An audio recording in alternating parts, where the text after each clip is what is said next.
Aujourd'hui, on va voir comment faire plein de photos dans un espace super réduit.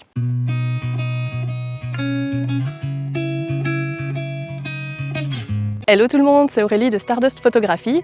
Aujourd'hui, je vous emmène dans la forêt, comme d'habitude. On va rester dans un endroit qui est assez réduit et je vais vous montrer comment prendre plein de photos différentes à un seul endroit. Tout d'abord, l'idéal, c'est quand même de regarder un petit peu ce que vous avez et de prendre un endroit qui n'est pas trop lumineux. Donc ici, vous avez des rayons de soleil qui passent de temps en temps.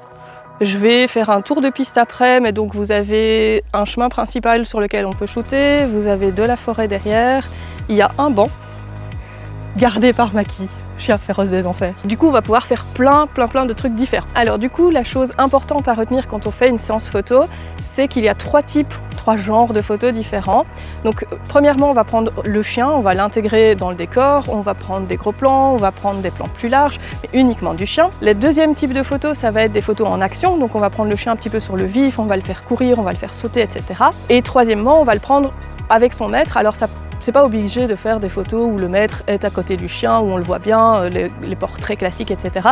Ça peut juste être une photo où on voit juste la main, par exemple, du maître qui tient la patte du chien, où on voit la personne de dos avec le chien sur l'épaule, etc. Du coup, je pense que je vais commencer par des portraits un peu classiques, soit là dans les feuilles, soit au niveau du chemin là-bas. Ici, je shoote mes propres chiens, mais si vous êtes en séance avec quelqu'un, cet endroit-là, c'est vraiment l'endroit idéal pour aller faire des portraits de la personne avec son chien. Ensuite, on va regarder les petits coins un peu plus précis, par exemple, entre les arbres avec le lierre, c'est très joli. Il y en a un là-bas aussi, d'ailleurs, je vais vous montrer. Ça va être sympa aussi. Vous verrez en photo, ça rend beaucoup mieux. Et alors de ce côté-là, on a aussi, il faut que je regarde s'il n'y a pas trop de ronces, mais on peut aussi mettre le chien dans tout ce qui est vert. Il y a des orties, mais il n'y a pas que ça. Là, on a un petit chemin aussi qui est plus petit que le chemin principal, qui peut être sympa aussi. On peut aussi utiliser des arbres en mettant le chien à moitié derrière l'arbre, ou pour les chiens qui savent le faire, vous pouvez mettre 2 pattes sur le tronc, etc. Donc il y a vraiment moyen de faire plein de choses différentes. Alors évidemment, je ne vais pas tout faire, parce que mes chiens ils vont en avoir marre de moi, mais on va essayer de faire un maximum.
Voilà, c'est tout pour aujourd'hui, j'espère que ça vous a plu. N'oubliez pas que vous pouvez me poser toutes vos questions en commentaire, j'irai les lire et répondre.